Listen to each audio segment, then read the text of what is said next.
Welcome, everyone. So happy to have you here.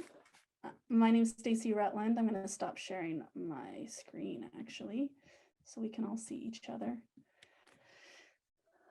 Hope everybody's doing well. My name is Stacy Rutland. I'm founder of Income Movement, and happy to be here together to be in community, do some work together around what it means for pilot organizations to engage with their broader communities, what that can look like, how we can help support folks as they want to do that work.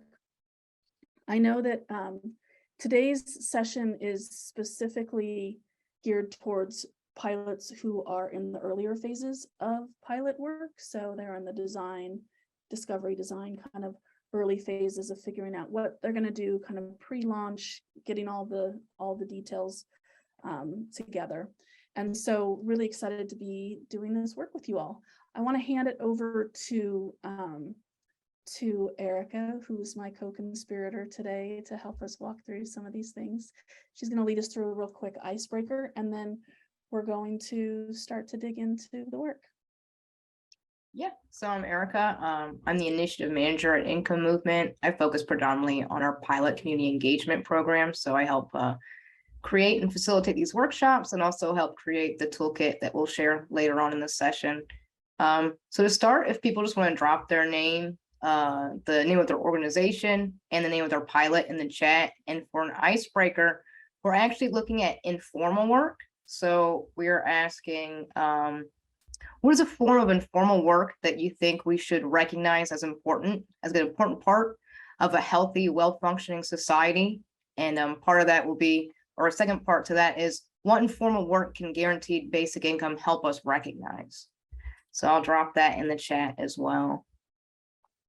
The root of this is, we know that within the broader guaranteed income community, we often talk about the problem with the way that our society is set up to only recognize formal work where you get paid, where you're a quote unquote productive part of society. But we know there's a lot of work that happens that is, in that informal bucket that's really critical to our society. And so for a lot of folks who are supporting guaranteed income, this idea that there's inherent value and inherent work that people are doing for their communities that maybe doesn't look as kind of recognized formally.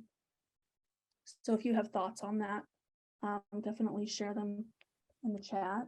I'll add my stuff too as well.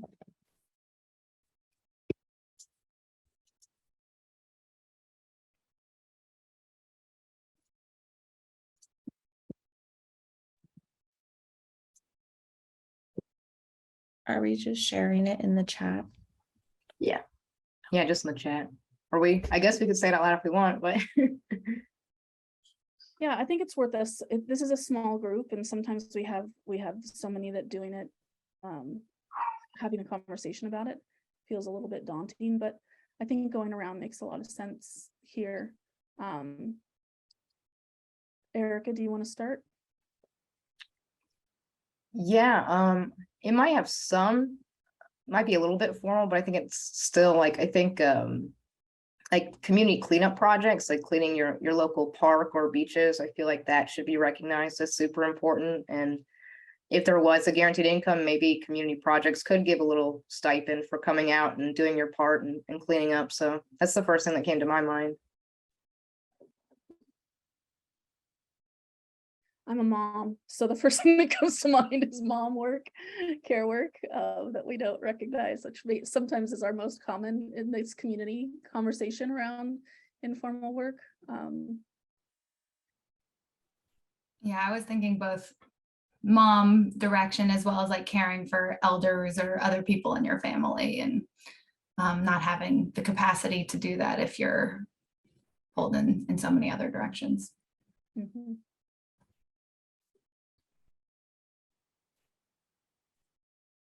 I was also thinking, because I'm also a mom of mom work, and I was thinking about even in terms of like volunteerism in the classrooms and schools and all of the education pieces that moms do to support learning.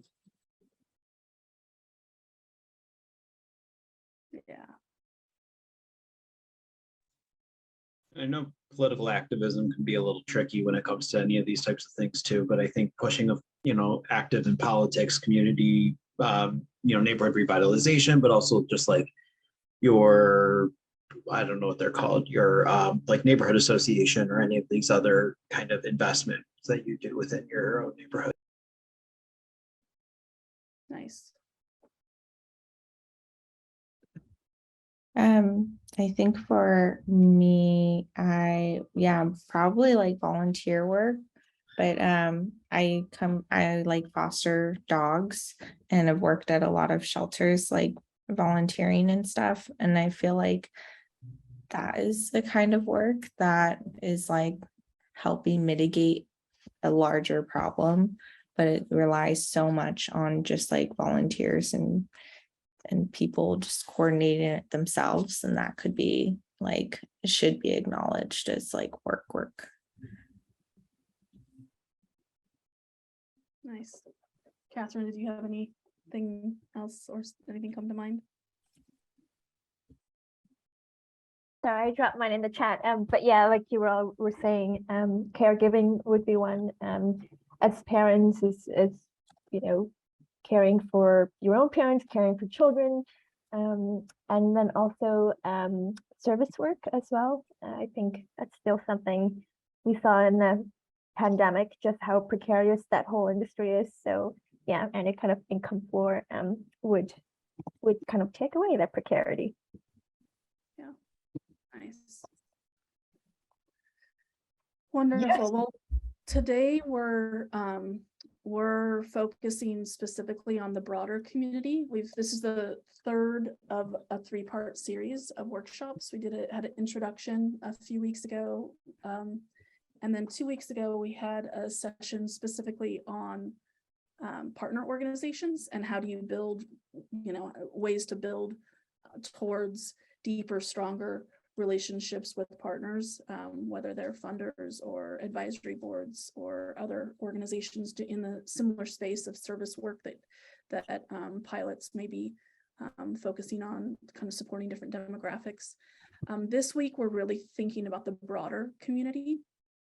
And I think that this is probably one of the areas where in our conversations and work with pilots really across the country, this is sometimes the part that feels the hardest for pilots to kind of wrap their arms around. How do you start to engage and invite the broader community into the conversation about guaranteed income, about basic income, and tie the work that's happening to ideas of guaranteed income and also the broader movement, whether it's regional, state, or national, helping kind of give that context for where the pilot sits, and ultimately that the work that we're all doing is in service of trying to pass legislation that will make it so that everybody who needs it receives this. So we'll spend some time today really specifically focusing on that group, your broad community. These are people who maybe know nothing at all about basic income, know nothing at all about your pilot. They might be people you want to engage with that you think could be really interesting folks to bring into the conversation. But for us, if you were, and there's a few of you guys for sure that we recognize and have seen in some of the other workshops, this will again be a roll up our sleeves and dive into the working workshop. So we have some great activities planned to help us go through some processes that might be helpful for you guys as you do deeper work in this space with your broader community. So I'll hand it over to Erica to just do a brief walkthrough of the agenda, and then we'll look at some goals for this workshop, and then just start to dive in together. Yeah, so like Stacy said, we'll start off with some goals specifically for this session, along with the goals of community engagement. If you've been to the other workshops, you'll probably feel a little familiar. From there, we'll actually dive into who we define as the broad community, the subgroups that belong in there that we see. And then once we kind of define those, like Stacy said, we're going to focus in on everyday people in your community, and we'll actually brainstorm the goals of what you'd like your engagement to be. What are the goals of your engagement with everyday people in your community? That'll be an independent brainstorm, and then we'll actually come together, share those goals, and we're going to prioritize what we feel from the group of goals, which ones are the most important. And then we'll actually use that brainstorm or the prioritization of the brainstorm, and actually do a little bit more of event planning. Some of it will be, again, like high level sub goals. We'll actually do a little bit of logistical work of activities you think might be helpful to reach those goals, to reach those everyday people. Once you've had a chance to do that, we'll dive into the resources that are available in our toolkit that are actually designed for this type of engagement. And then we'll do a little bit of reflection on the process and wrap it up. So yeah, so let's just dive in. Stacy can start with the goals for this session. Awesome. This is the part where I'm going to be showing slides. So bear with me. We'll try to do this for only short stints of time. So the goals today, what we want to make sure we accomplish together. One, we want to further establish together who community groups are, these kind of broader communities, who they are, who they might be. So there might be some expansion of our own ideas around what this is together. Two, we want to establish a process for prioritizing goals for community engagement with stakeholders and leadership. In our last workshop, we basically fast-tracked the goals. And so we just identified what we thought were some of the key goals that you might have for those, for your partner organizations, and then dove deep into that work. Today, we actually want to show, kind of model what it looks like to come to some kind of consensus with stakeholders around what the goals are to move forward.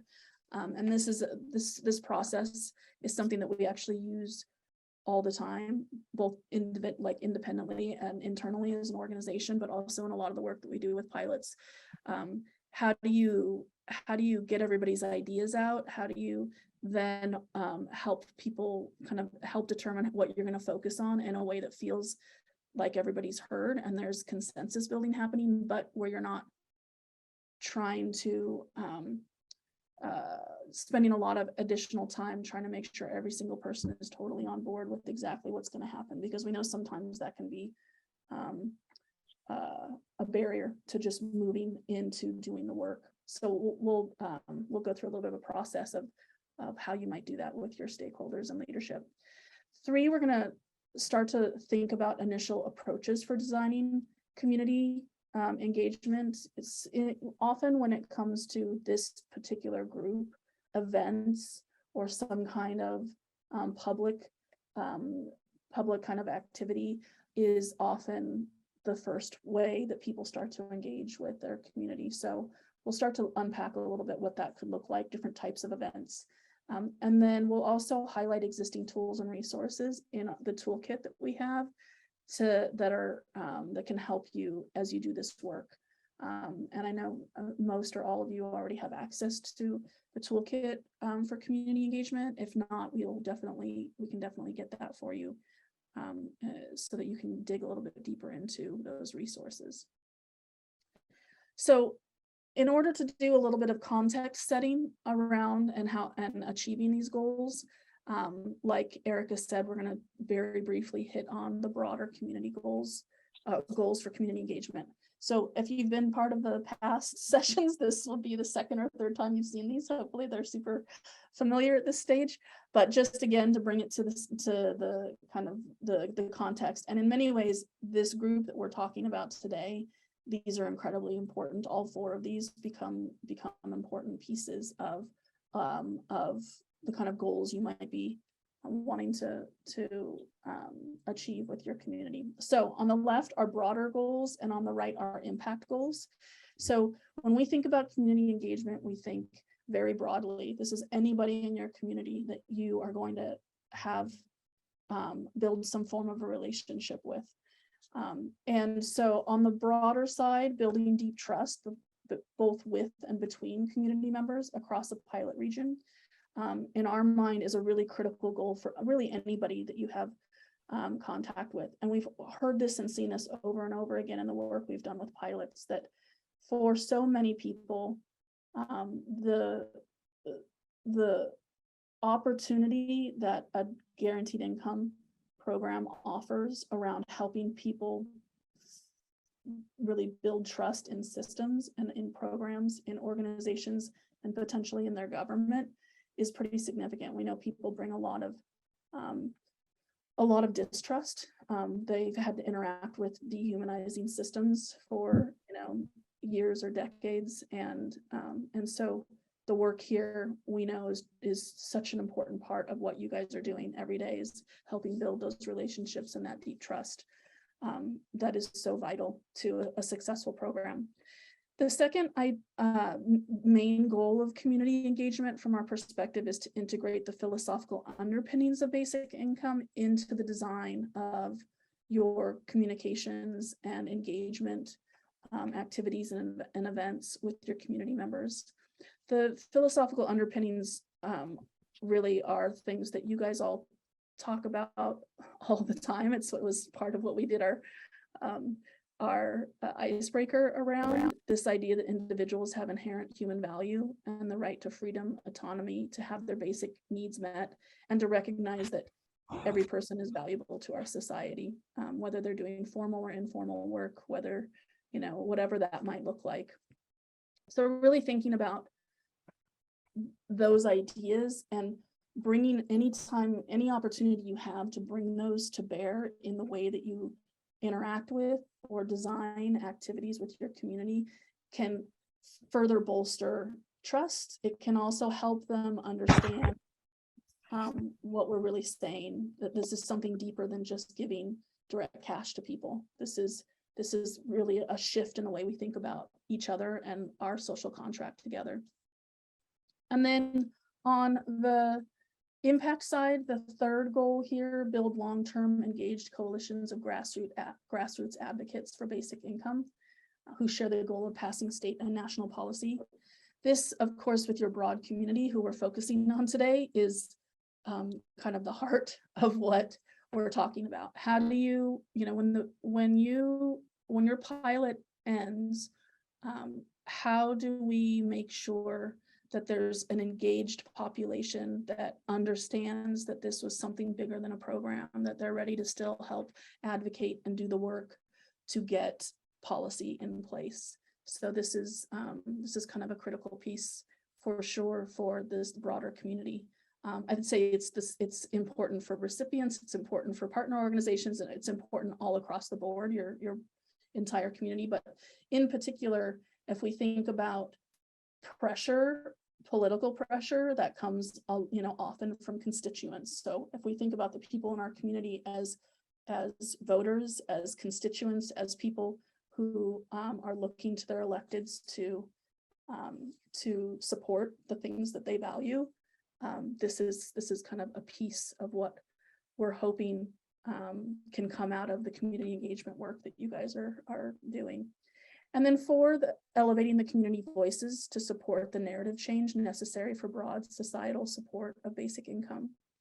And this can look like a lot of different things, but elevating community voices, this can be everyday folks in your community who may or may not be participating in your pilot, or it could be folks who are recipients and are part of a storytelling cohort down the line. But ultimately, if you're elevating those voices and really helping the experiences of everyday people define the problems with our systems and the realities on the ground that people experience, that can actually help shift people's understanding, especially people in power, their understanding of the necessary changes that need to happen with our current economic system and how we kind of function around a lot of these ideas around people's value and that we live in a meritocracy, all of these myths that ultimately damage millions and millions of people in our communities. So these are, when we think about the work that we do, that you do as a pilot organization or an organization that supports pilots, these are kind of the key building blocks upon which so much of the work you guys do is founded on. But of course, like we talked about today, we're focusing on broader community. So let's define broader community first. And this is really where we want to hear from you guys as well. We have some initial ideas here, but as you guys are digging into your work, it'd be wonderful to understand if you define this kind of group of your community in different ways, or if there's people that we're forgetting. So broader community, these are folks who are not currently partners. You don't necessarily have direct relationships with them, or you are starting to build direct relationships, but they don't have a stake in the pilot program in particular. And so we think of these as everyday folks, families, individuals that live in the neighborhoods that you are serving. And they may be part of the demographics of folks that you are serving, or they may not. We also think of local nonprofits that are deep in the community. These are folks who, again, you might not have relationships with, but are folks who are doing good work, or having some positive impact, or trying to have a positive impact in the broader community. Small businesses, these can be eventually important allies to the work that you're doing. Of course, local and state elected officials. And it's totally up to you guys which parts of your broader community you want to engage with and what your targets and goals are, but certainly thinking about who in your community is in a position of power, and what their relationship to this idea of direct cash is, and could they become an advocate or a champ. Those can be pieces of the puzzle that you are working on and thinking about as a pilot. And then we have the last two bullets here: thought leaders. These could be academics, these could be folks who really are in kind of a broad range of areas and topics. And then folks who are artists, culture keepers, people who have influence and play important roles in your community. Again, who might not know anything about your program or anything about basic income. And getting more specific about this idea of your broad community is important, because it helps us think about the goals and how do we design engagement opportunities that actually meet each of these different community members where they're at, and where do you want to get them to be in over the course of your pilot. Are we missing anybody in here, or are there any folks that you consider this kind of broader community that you really have been thinking a lot about as you're doing your own work? We are a faith-based organization, so I think about faith communities as a part of this. That's great. Yeah. And I don't, I guess it's included within everyday people, but our pilot, at least the way that we're structuring it, is specifically looking at health outcomes of households with children and looking at with school-age children themselves. So obviously families and individuals, children count within that, but they may, indirectly are going to be the ones who are going to be benefiting from something like this, or an expanded child tax credit, depending. Yeah. I'll add in children. As you were saying that, I realized schools and education, like systems, folks who are in that space could be an important potential ally as well. I think in the area I'm researching as well, like county partners and like child welfare and whatever particular avenue you're exploring. Mm-hmm.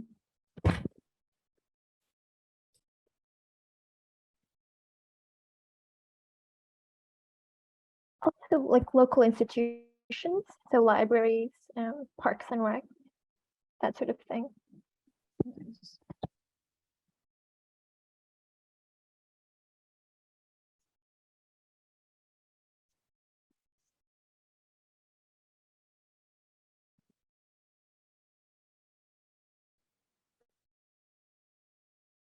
Nice.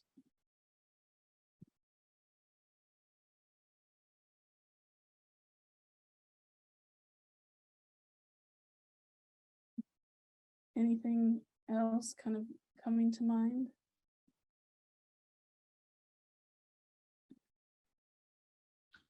I don't know if hospitals, community mental health, some of these other Mm, organizations.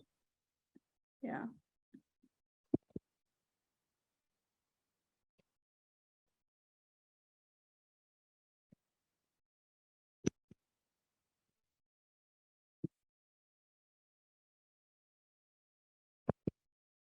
Nice.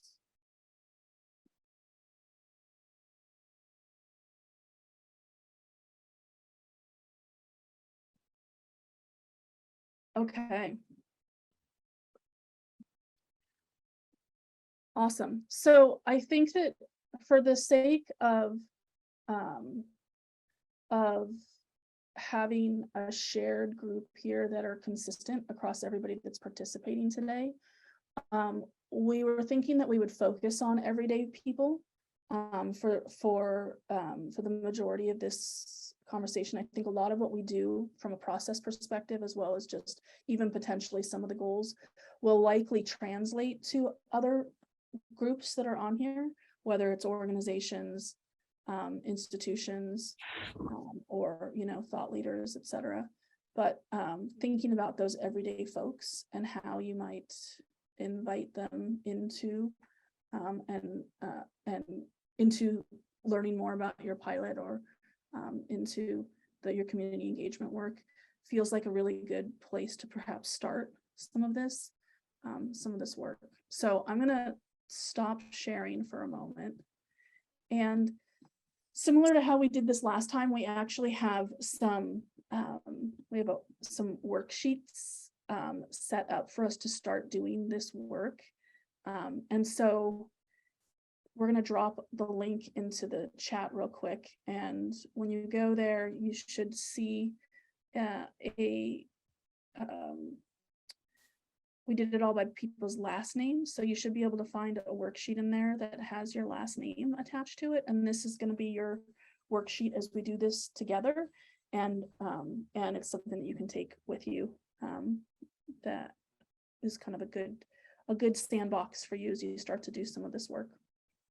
So if you find yours and open up the worksheet, just give a thumbs up when you have yours open so that we know that everybody's kind of ready. And if you don't have one in your with your name in there, let us know and we can get you one.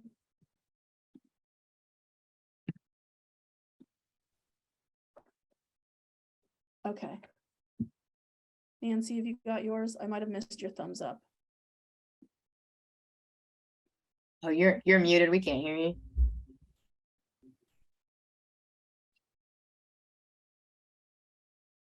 Okay, no, honestly, I don't know what I'm doing here, so I don't know what I'm even looking for. Do you want to grab her unique link and drop it into the chat? Yeah. Okay. Okay, cool. We'll drop your doc in there. So if you want to open, you can just click on it and it'll open it up. Okay, so the first thing we're going to do is, so we're thinking about broad community, everyday folks, families, neighbors, individuals, people that are in your community. The first thing that we would love to do is just start to brainstorm. So we're going to give you guys 3 or 4 minutes to just do a brain dump of any goal that you have for your pilot, specifically related to this broader group. So it could be you want them to learn more about your pilot. It could be you want to build trust with them, right? There's a broad range of goals that you might have. But we're going to give you a few minutes to just do a brain dump, and then we'll come together and start to share some of those out. So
We're coming up towards the end of the 3 minutes. Do people need a little bit more time?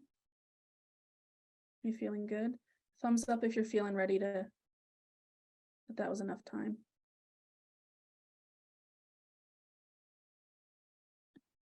Okay. All right, let's start to share out some of the things that you guys came up with. So for this, I'm actually going to start to collect all of your guys' thoughts in one kind of shared doc. So let's and for this, let's go around and maybe have everybody share 2 or 3 of the goals that you came up with, and then we'll at the end we'll see if there's any remaining outstanding things that, you know, to make sure we have a pretty comprehensive list here. Let's go ahead and start with Ilana. What are a few of the goals that you came up with? I put educating about our pilot program, partnering to offer resources to potential participants. Oh, where you said 1 to 2 per person, and then we'll circle back. So I'll start there. Can you say that last one again? Partnering to like create partnerships to offer more resources for those participating.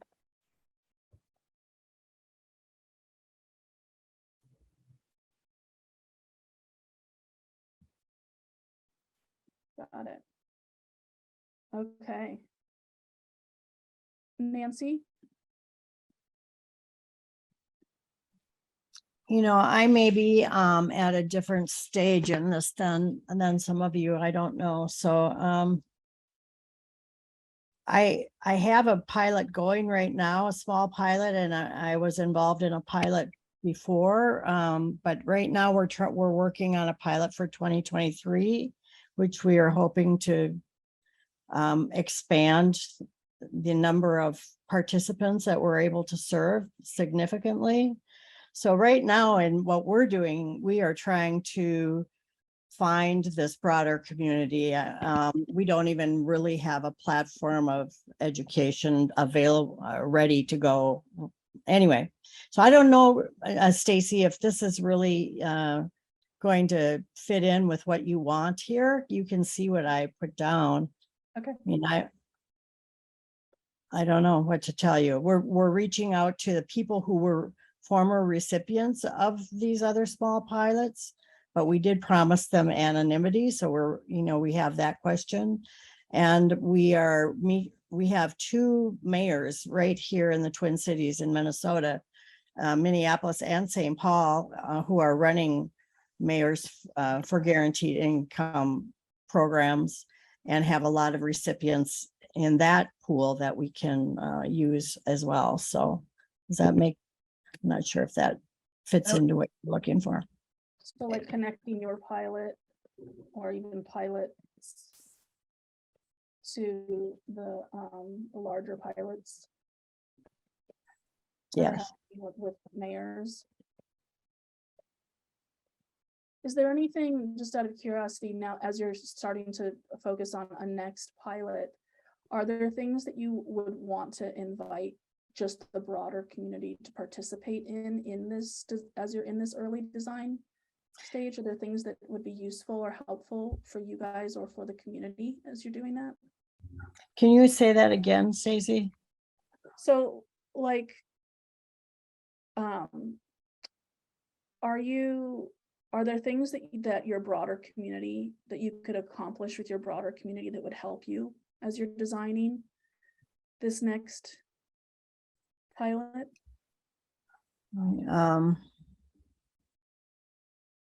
I think we're still at the stage really of, trying to get a lot of buy-in. And that will require some concerted effort and education. I did put it down here also that we are looking at doing the march in September here and trying to get some community involvement from different groups in that in that march, and that will help us to we've got a couple of different things that we have to think about. We have to think we've got plenty of recipients who are qualifying and deserving, of course. We don't have unlimited resources. So, it has to be a balance of those two things in our efforts. Okay, yeah, that makes sense. Lisa, how about for you? What are some of the goals that you wrote down for the broader community? Okay, so mine is also a little bit complex. We are doing our pilot as part of a larger study. So not just looking at the pilot, also looking at another intervention. So we kind of have some different sets of goals, but we have goals around just participation and getting and building trust in the community to even participate in a program like this, right? Mm-hmm. And then we have sort of a second set of goals around changing perceptions in the community around what cash assistance can mean and the impact of cash assistance. And I'll even say specifically around how cash assistance might be used. So it's really more of an education goal and starting to get at the narrative change piece. Yeah. Yep, that makes sense. Max, how about for you?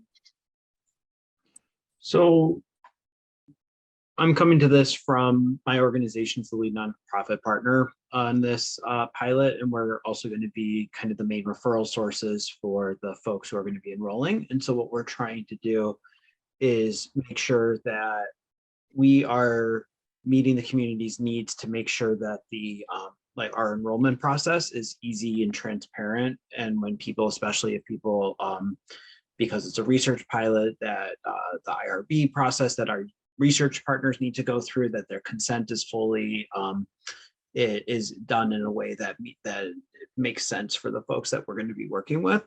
And then also trying to increase the community buy-in, because one of the routes that we're trying to go down is municipal funding, trying to figure out ways from the county or the city itself that I'm in can be able to use some of their ARPA funding or other funding sources to be able to help support this. And so more buy-in means more pressure on elected officials if needed. So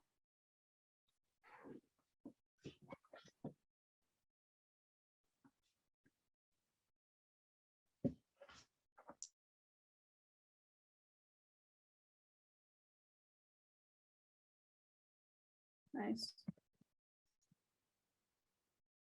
And Catherine? Yeah, so mine is actually going to be very similar to Lisa's. So my job is primarily supporting cities who are implementing a pilot. And so what we encourage cities in terms of their primary goals is usually to build trust with their community, not just about guaranteed income, but even just, some of the population that they serve are disconnected from social systems. And so just kind of even leveraging the pilot to build that trust and to kind of connect them back in, or leverage the pilot to kind of introduce an array of public services to the communities that they want to serve. And then the other one is about narrative change work too, and really building empathy towards historically marginalized groups or even vilified groups that people often kind of, shun as not deserving or something like that, but kind of really changing that narrative and changing the narrative around what guaranteed income is and who it can serve, and how it's impactful to households, but then also for the community as well.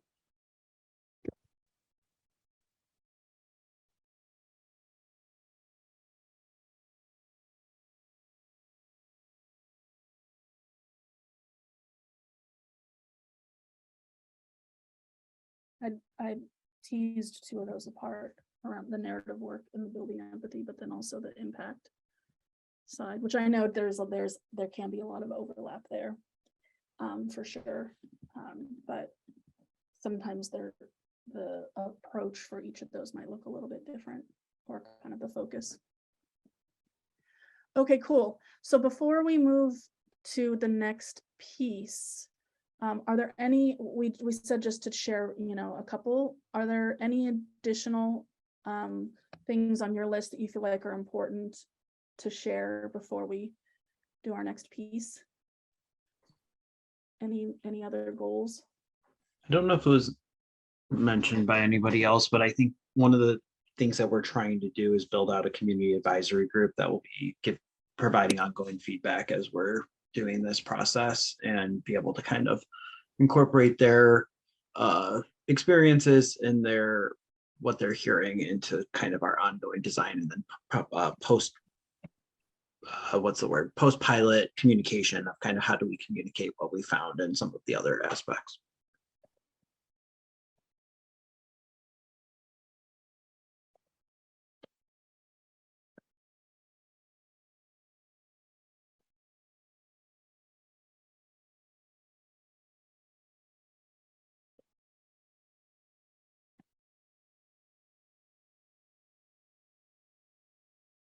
Nice.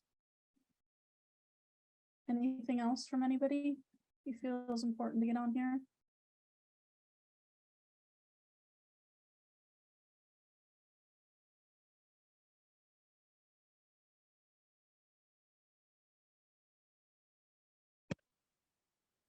Okay. So let's go ahead and do the next piece. So the next piece, what we want to focus on is actually, how do we collectively decide what to focus on here? If we're going to move forward and focus on just one or two of these goals, how do we do that? So we want to, we're going to do some voting. And so the first, we're going to vote across two different criteria. We'll handle the first one first. So I want you to look at this list of everything that's here, and then have you think about, you have 3 votes. You can use these votes however you want, but you're looking at them through the context of which of these goals are most important to your pilot organization, specifically kind of the phase that you're in, the work that you've already identified, or the work you think you need to identify. What are the most important goals here for your organization? You can use these 3 votes however you want. You could decide only one of these is really critical and important to you. And so you're going to use all 3 of your votes on a single goal. And that's totally fine. You could split them 2 to 1, or you could use 1 vote on each of the 3. So I want you to read through them real quick and think, you have 3 votes. How do you want to use those votes to help us understand which of these goals is most critical for your pilot and you achieving what you want to with your broader community?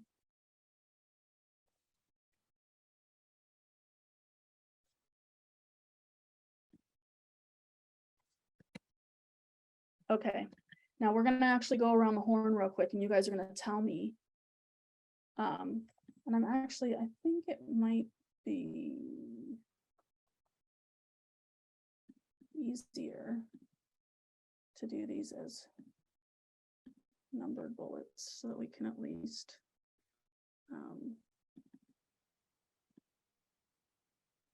the other ones are probably, they're going to do the same thing, so then we're going to have the same numbers, but we can at least say right and left to make it a little bit easier for us to find them, because sometimes it takes a little while just to figure out where people are at. Okay, so we're going to go around the horn real quick. You're going to tell me what your vote is, and then I'm going to actually put a little dot next to the goal that's, or goals that are most important to you. So let's go ahead and start with Max. How do you want to use your 3 votes? What's most important?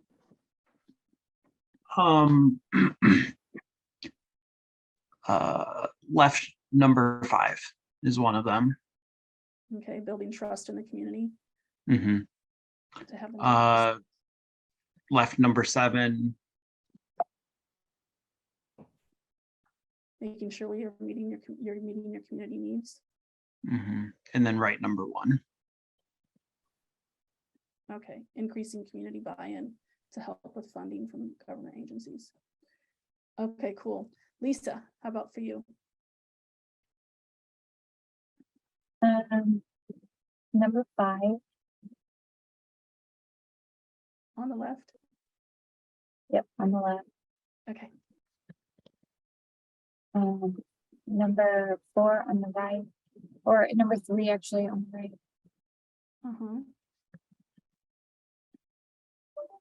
And then maybe I'm like, I don't know, they're all important. I'm struggling. Yeah. Sorry. Yeah. Maybe number 4 on the right as well. Okay. Okay. Catherine.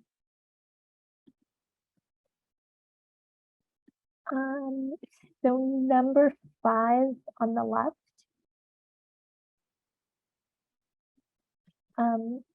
6 on the left. And then 3 on the right. Okay. And I'm already losing track of who's has Alana. Alana, have you gone? No, I haven't. I was thinking all on the left side, number 2, 5, and 7.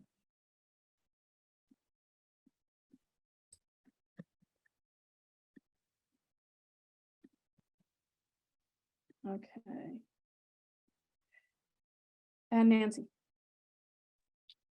Left 1, left 2, and number 5 on the right.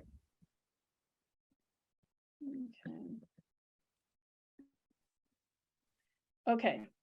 We've gone through everyone. Yeah, I'm going to leave it to Erica now to actually call on people as we do this, so that I'm not having to use 2 different parts of my brain. Okay, so the next, we're going to now vote again. We're going to use a different criteria.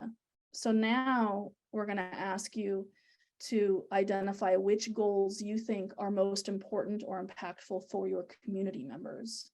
So what's not important necessarily for you, but really important for them. So I'm going to give you a minute to just read through these real quick, and then you have 3 votes again. You can use them however you want. You mean the participants in the program? This would be your broader community. You know, if we're thinking about like building trust in the community, you're really thinking about the broader community. It doesn't necessarily, they may be participants, they may just be an applicant that doesn't end up being. It could be just a member of the family of a potential applicant. It could just be somebody who lives in the community.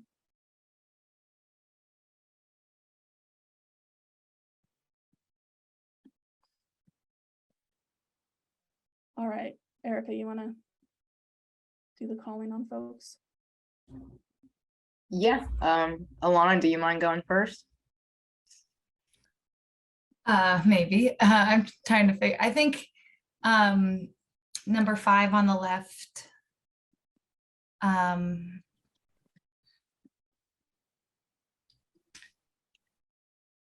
Number 3 on the right. And number 4 on the right.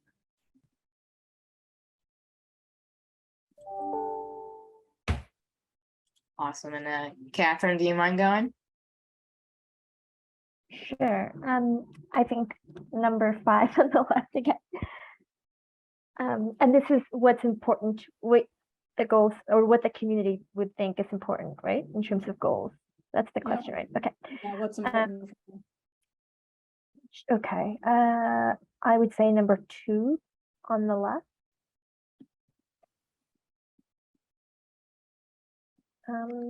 Or sorry, number 1 on the left, I'd say, instead of number 2. Okay. And then number 7 on the left. Awesome, thanks. Max, are you ready to go? Or 5 on the left.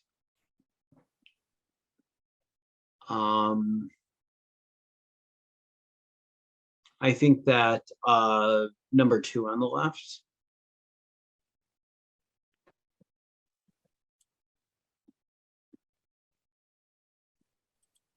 And then oh,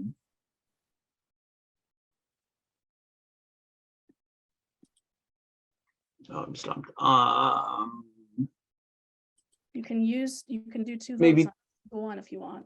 Yeah, maybe number 2 on the right.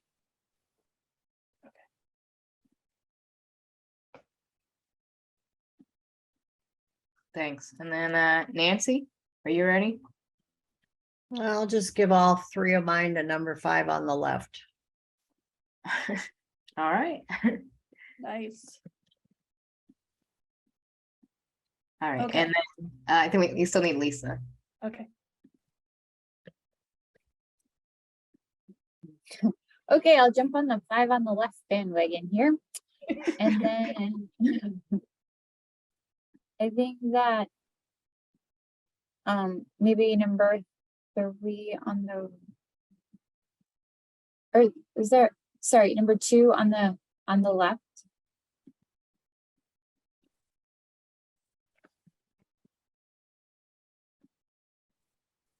And then I think that, and number 5 on the right. Okay.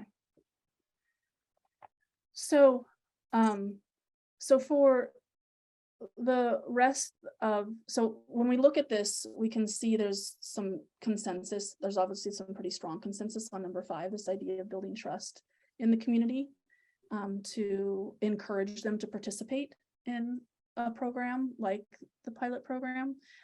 So if you haven't launched your pilot, in particular, you know, there's this opportunity to build trust, to make sure that folks are who are part of your demographic are inclined to actually apply and participate.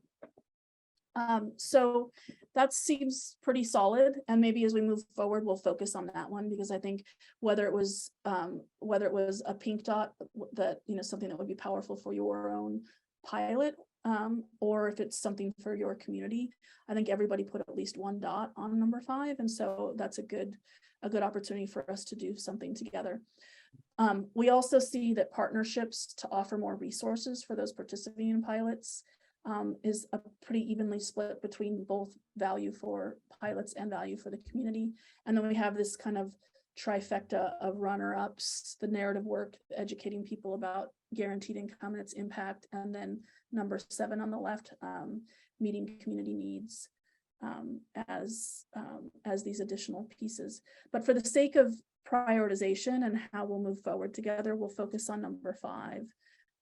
And so we'll go ahead and I'll copy and paste this into the chat, because we're actually going to do the next piece of this in your worksheets. So let me get this to you guys, because you're going to want to put this actually up on the top of your next page of worksheets. I'm going to stop sharing for a moment.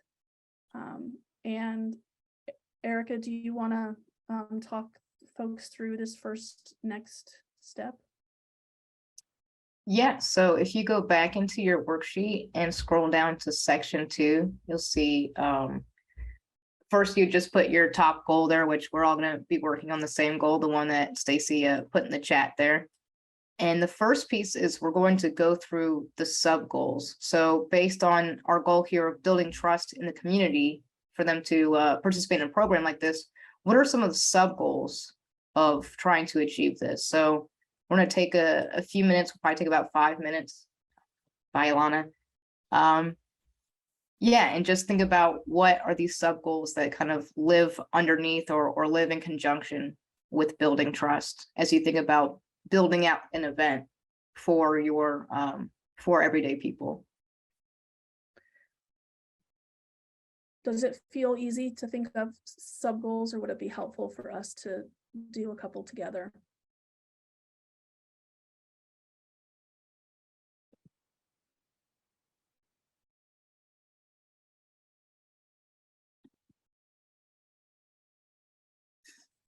They already started writing, right? That's why they're We're going to take radio silence as good.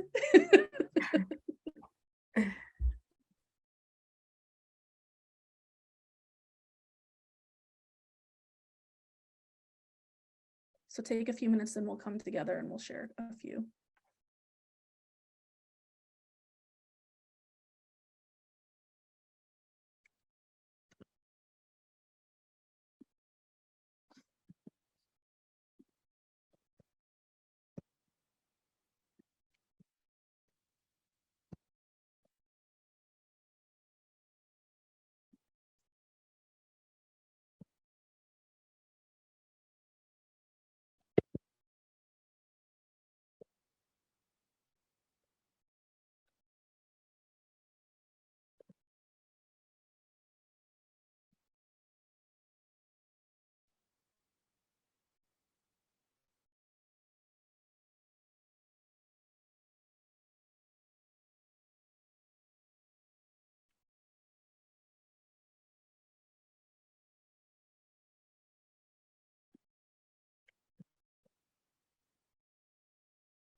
Okay, we'll give it another minute or so. Minute to 2 minutes. Continue doing those sub goals.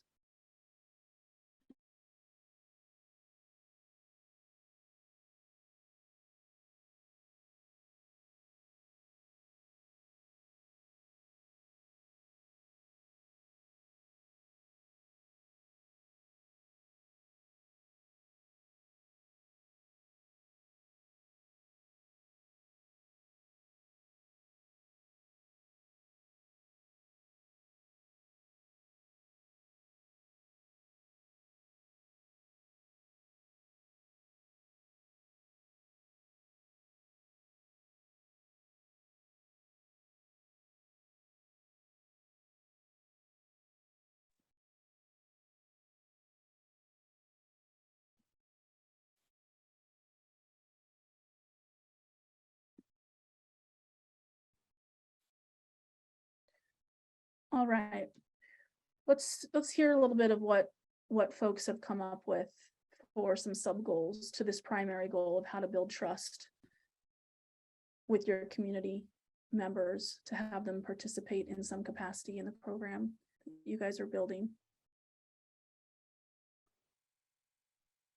I did this exercise too, so I can actually start and then we'll go around and see. So a couple of things I was thinking about in particular around building trust is how important it is to give space for community members to get to know each other and to connect with each other. You know, a lot of the time, anytime we're connecting with community members, it's like the program is connecting with these community members, and it's very directional, just between the folks who are like facilitating or participating in from the program and then the individuals. So, but this idea of kind of just building a broader sense of trust, I wrote down giving community members a chance to connect with each other and building that into whatever it is that I decide to do. I also put down that an important thing in my mind would be to have the family members or the participant, whoever kind of came to be part of an event or whatever the kind of engagement activity is, to make sure that they're better off after the event than when they came. So, and anticipate what their needs might be in that. So if they have kids, have I provided childcare? If are we feeding folks when they're there? Are we either compensating them for their time or giving like food boxes or, you know, whatever the things are, gift certificates to the local market, whatever the things are that we could potentially do so people feel like taking the time to come and learn more about the pilot or to come together around this would feel like they were seen and valued and understood. Their needs were understood. Max, how about for you? What were some things you wrote down as some sub goals for how to build trust? I kind of framed it though as questions that people would be asking, which I don't know if that's the right framing, but one of it was, you know, why is this project happening here and why is it happening right now, kind of geographically speaking? Because one of the areas that we're looking at incorporating has been kind of a historically marginalized community within my county, and is also kind of been a ghettoized pocket of poverty, where folks who that just kind of seems to be the case that's happened over the last 40 years. So I think there's a natural hesitancy of when certain things are happening there. And then tangibly, how will this impact me? So how will this impact my benefits? How will this impact my family situation, their liabilities, so on and so forth. And then also kind of what are we hoping to achieve actually when this is over, since it's a time limited project. Nice. I love that you framed that in questions, like the questions that you want to make sure that you answer. I think that's a totally legit way. Sometimes it's actually really a powerful tool of the empathy building for yourself of like, what is it that folks are going to need out of this, like this coming together. Love it. Lisa, how about for you?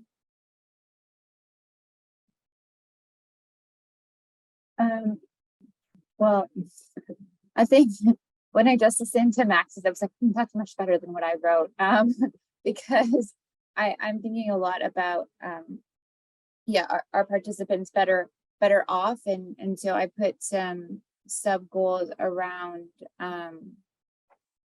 just building in opportunities to build healthy and positive relationships with every, organization, person, individual involved in the project. And I was thinking about that from like increasing empathy and using a trauma-informed lens every step of the way. I think there are some other ways that can help build trust. And then the other sub goal is really about co-designing the components of the program. So making sure that in order to build trust, we have community members from different aspects and areas of our community involved in the planning at every step of the way. And I'll be transparent in that we have not done that well. But I think that could be a simple.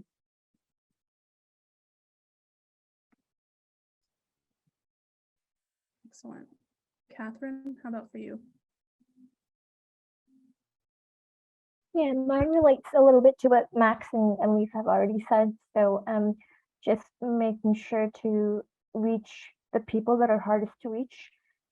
It's really easy to gain the trust of people that are already engaged in any case, but just making sure that people who have been disappointed by institutions and organizations, that those are the one that you're sort of focusing on, and again mitigating any barriers for people to engage with the pilot, like you said, Stacy. So making sure that they're not worse off than when they started, and that they that we value their time.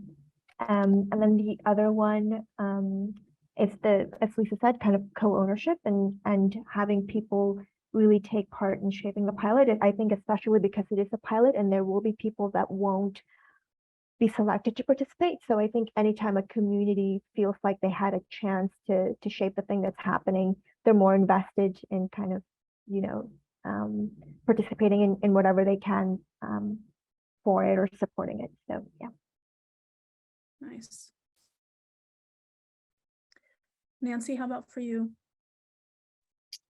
I really don't have anything additional, but really good input. Thank you. Awesome.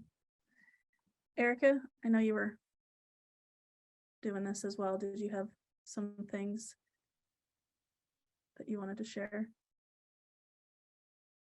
From the goals, yeah. So just understanding like specific pain points experienced with when they're trying to access other programs that exist, like kind of what Max was talking about, making sure that the application process is super easy and transparent. Also like providing a space for the community to share their experiences, give them a variety of ways to do this. We'll kind of get in that, I feel like, with the activities, but they could also do it in a written way. They could do it verbally, either, in groups or to the larger group, and then possibly surveys, but I feel like that always gets a little complicated. Nice. I love the idea of thinking about different folks who have different needs or preferences and how they share their experiences, and like how you're providing like good spaces for them to do that, right? Not everybody likes to actually have to like say out loud what an experience is, especially and getting at some of the specifics that like Lisa was mentioning about trauma-based, like designing from a trauma-based, perspective of like, what does it mean to include community voices, and how do you do that in a way where you aren't making assumptions about where their comfort levels are to engage. So how do you come up with lots of different ways to invite people to participate, and also be okay with people who choose not to participate other than to be there in the space together? Nice. Okay, so you can see that the next piece to the workshop and to the worksheet, is thinking about activities. And I think this might be a good moment to actually start to share what kinds of activities and things we have in the toolkit that could be of value and kind of help you guys as you're thinking through some of these pieces. So let me actually start to share my screen here and walk through a couple of things.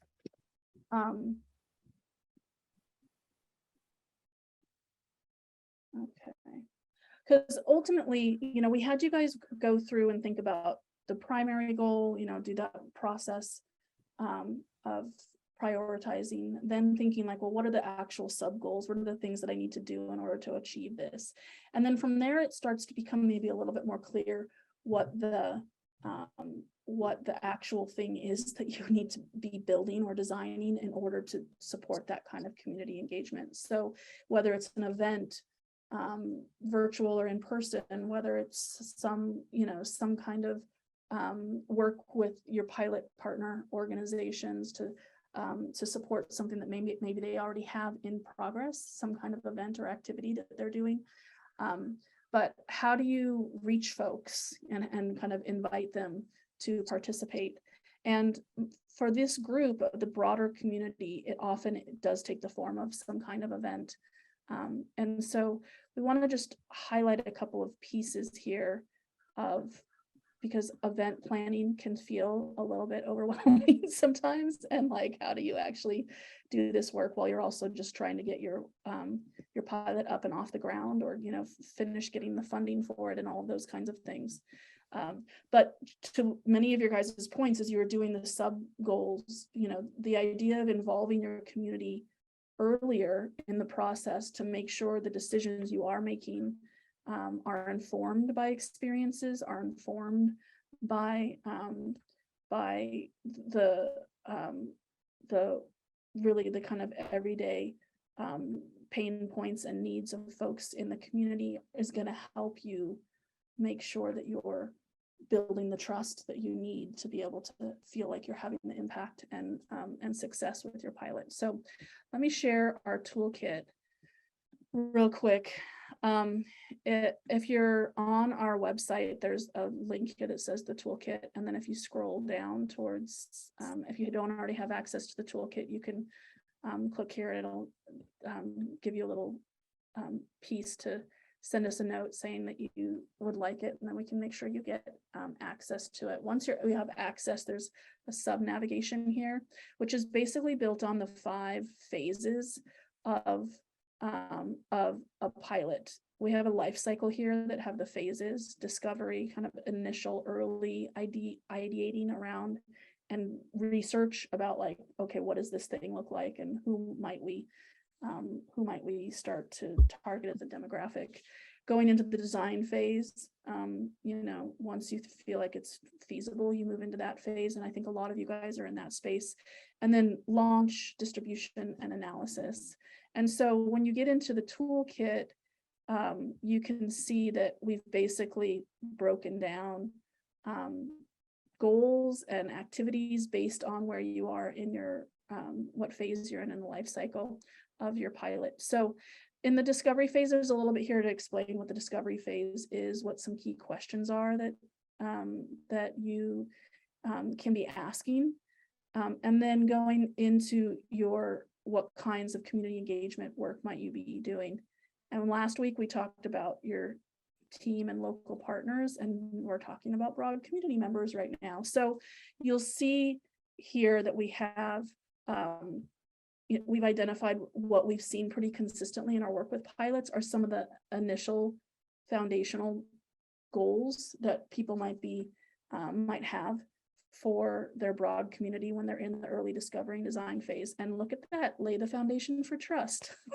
This is exactly what you guys all just, you know, prioritize in this process. So so recognizing kind of the importance of the long-term relationships that you're building, and how do you start that, you know, start on the right foot as you're starting to do your work. Some of the other goals here, educating folks about basic income, that was one of the goals you guys created that had some votes on it as well. Learning more about the everyday experiences of your target demographic, pain points, roadblocks, what's working well, complexities or simplicity of engaging in a range of activities and tasks. So existing programs, just kind of what does their life look like? These all can be things that can really help inform the design of things. How, you know, is the way that you're thinking about distributing funds a way that's going to actually meet the folks that the community members that you're trying to support. But here we go even further in that we actually have resources here on how to do some of this work. So it might be that for building a foundation of trust that you want to do some focus groups. You want to invite small kind of, 2 to 4 people to roundtable discussions that are from your community to start to learn more about their experiences, their pain points. And so we have some resource here that is actually how to do a focus group, thinking about like the amount of time it takes, what your goals might be around that. If you're, specifically wanting to connect, build trust, and learn more about your community members, your in particular your target groups. There's resources here, what you might need to have in order to successfully do that, things to consider, and then actually like a process for how to run a focus group or roundtable. We know a lot of you might not have deep experience in that space, or you might have done some and just want to get some additional kind of potential activities or resources to do something like that. So here's literally a step-by-step of how you might conduct something like that. And of course, other potential activities could be community-led events. These could be broader community events where you bring folks together, invite families to just come and learn. And so we have information here about what those look like, what your goals might be. If you're doing something like a community event, different types of events, you could have a community meal, you could have a movie night, you could have some kind of outdoor activity, like a community skate or a hike or something. These could look like a lot of different things, but when you bring folks together, what is it that is kind of the heart of what you guys will be doing together? And then from there, it might be that you want to do additional activities when you bring people together. So we have a pretty broad range of different activities, observation wall activities, visualize to prioritize. Visualize to prioritize is actually pretty close to what we just did with you guys, of visualizing the goals and then helping prioritize through the lens of different criteria, like what's important to folks, and then they vote, and that can help people start to understand what the priorities of the larger group are. And then we have this, observation wall activity.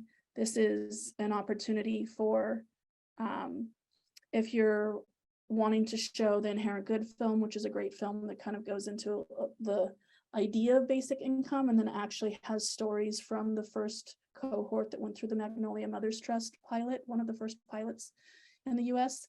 If you want to show a film and have food and have everybody kind of come together, one thing that you can have people do is actually write down their observations while they're watching the film, and then you actually build that observation wall together, and folks write down things that resonate with them, things, their own experiences that align with what they're seeing in the film, things that struck them as important or interesting that they wanted to make sure they remembered. And then you can build, there's some pictures here, but you can build an actual wall. We did this in San Diego in partnership with the San Diego folks. And so people just wrote down all kinds of ideas. And then as we went through, we kind of gathered everybody's ideas and put them up on what eventually became this kind of detailed wall. And then people could come and look at them. We could help summarize, but collectively we started to see like, wow, a lot of the people in this room have had similar experiences to the moms that we saw in Magnolia Mothers Trust. It was an opportunity for people to kind of unpack some of their own internalization of not feeling that they deserve this, or thinking this is a handout, and this, and there's shame involved in direct cash. A lot of these themes that the film kind of brought up. And as we gathered everybody's and built the wall, it became more and more clear how much people had in common in the space.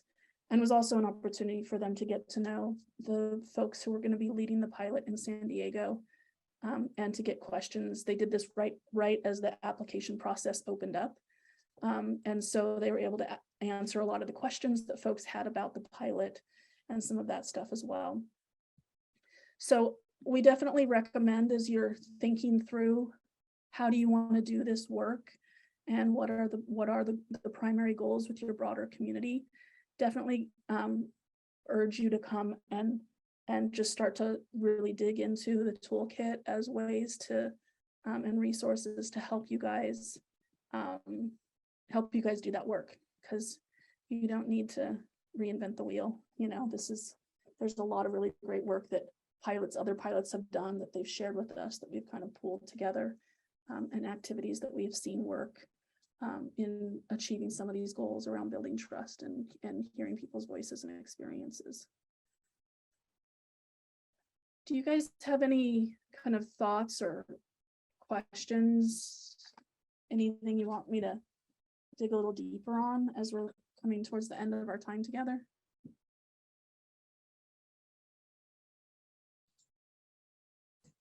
In general, I just appreciate that this space was made available. I know that the large GICP groups are kind of intimidating to talk in sometimes, and it's a ton of folks involved in it. So I liked that this was a very participatory group. So thank you for making that a thing. Yeah, for sure.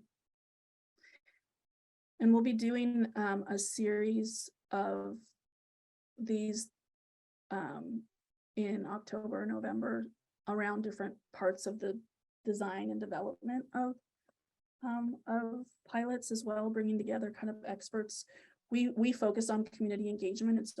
It's our area of expertise, but we also know that folks that are doing this work need support in so many other areas, or just to hear best practices or what's worked well or what hasn't worked well for other pilots in some of the areas around, like choosing a research partner or what that research looks like, or how are you going to distribute the funds, or how you do your fundraising.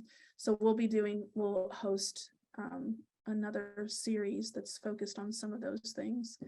And we'll be sending something out to pilot organizations so you guys can tell us what is most important to you, so that we tailor those to kind of where folks are at right now.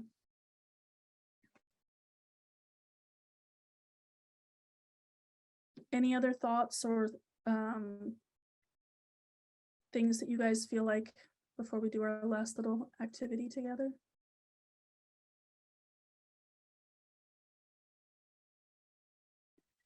One thing that's worth noting, and actually Nancy brought this up as we were having our conversation, there is a National Day of Action and kind of community gathering that happens at the end of September.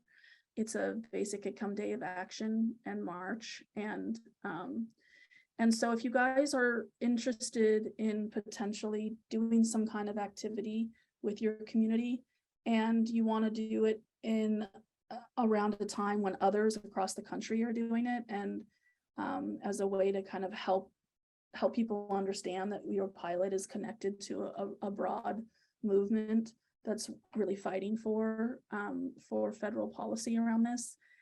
We're happy to share some more information with you guys. Folks are hosting barbecues, for their communities. Last year, pilots organized like a barbecue and skate kind of family skate day. Some folks this year are going to actually deliver a petition. Some pilot organizations are going to deliver a petition to their mayor, who is not part of Mayors for Guaranteed Income. And so it can look like a lot of different things, but definitely if you're interested in kind of dipping your toe in this space of inviting the community to participate in some way, the end of September could be a great way to do that. And Income Movement there's a whole series of kind of signs and little informationals and handouts and stuff like that we print and send to folks who want to participate as well. So we're up to help support you guys as you're doing that work, if that's something that you're interested in. Okay. Thank you so much, you guys. Really, really appreciate it. And maybe just going around one last piece, one word, and we can just go around the horn real quick. One word or phrase that describes the process that you just went through. Let's start with Erica, and then we'll go. One word phrase. It's enlightening to see how people define broad community. I was very impressed by the amount that people saw that we had missed. So Nice. Nancy? I would say supported. I feel very supported. Thank you very much. Awesome. Max?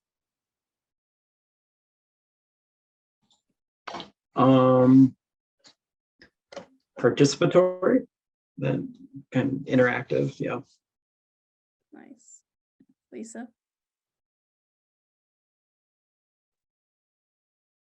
Engaging. Chelsea? Hopeful. And then I would say grateful to have you all doing the work that you're doing, and thankful that we had an opportunity to spend a little time together. So we'll have a recording of this. We'll also send a link with all of the what the folder, in case you lose where your worksheet was, as well as the slide deck and all of the things that we shared today, as well as even just the run of show, so you can see how we conducted this and just have as a reference in case you want to do something similar to this with your stakeholders, where you bring people together and do goals, prioritize, all that kind of stuff. So we'll follow up, but in the meantime, have a lovely rest of your week, and we'll hopefully see you again soon. Bye, everyone.